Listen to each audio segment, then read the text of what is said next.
So in the state of Illinois, child support is calculated based upon the net income of each party. It's based upon the overnights that each parent has with the child.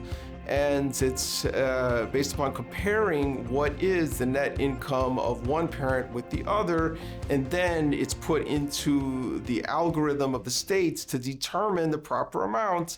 And we get the child support amounts. So most attorneys use what's called family law software, which is a sophisticated software for family law professionals that allows us to calculate exactly what would be guideline child supports, as I say, based upon the net income of each party and based upon the amount of time that each parent spends with the child, also, of course, the number of children.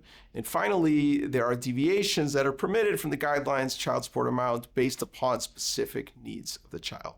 Child support can be modified, and it's important to file for your modification as soon as possible. Whenever there are what the law refers to as a change in circumstances, which would warrant a change in the child support amount. The most common of these is a change in income.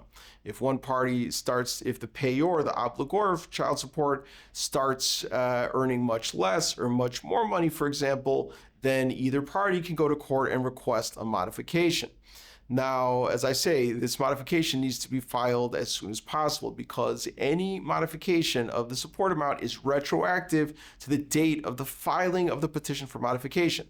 So let's say, for example, that my ex, who's paying me child support, went from earning $20,000 a year to earning $200,000 a year, but I wait a year until I file this petition for modification. So that's a huge chunk of income that I'm going to lose that I could have gotten if I had filed that petition at the exact moment or shortly after this obligor or payor of child support began to earn more money. Payments are missed, there can be tremendous consequences. There's many cases in which the court has ordered even the jailing of the obligor for a failure to pay child support. Now, this might seem counterintuitive because one might ask, for example, how is it possible that a court is going to throw somebody in jail and they're not even able to work to pay child support anymore? But really, this jailing serves as a deterrent. It's when the individual does not respond to court, when the obligor doesn't show up in court, when the obligor refuses to obey the court order. Often a judge will set what's called a purge amount, for example, and say, okay, this is what you owe. You have until XYZ date to pay this amount.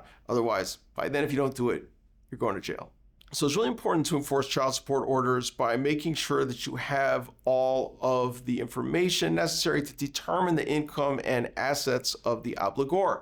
Oftentimes we hear all these sob stories. Oh, I don't have money, I can't pay. But the reality is that sometimes we'll put a private investigator on the case, or we have what's called an online asset locator. It's a private investigator of sorts online that only us attorneys have access to, that can follow phone numbers and can follow bank accounts and credit information and determine also documents of deeds and titles so that we can determine what somebody really does have, which often is a lot more than they disclose. Once we have that information, we're able to typically negotiate. We don't even need to go to hearing. We can say, look, you're going to give us what we're asking for, maybe even a little more than we're asking for. If not, then we're going to go for this, which we know is this pot of gold that you've got hidden behind the scenes. Another tool that we use in these cases is a deposition, where we can force the obligor to show up and swear under oath with a court reporter there, getting down every detail of what they're stating to us.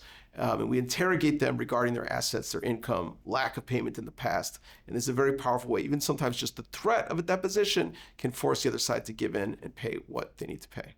Friends, this has been Child Support in Illinois, brought to you by KHK Family Law. Please don't hesitate to reach out to us for your free consultation.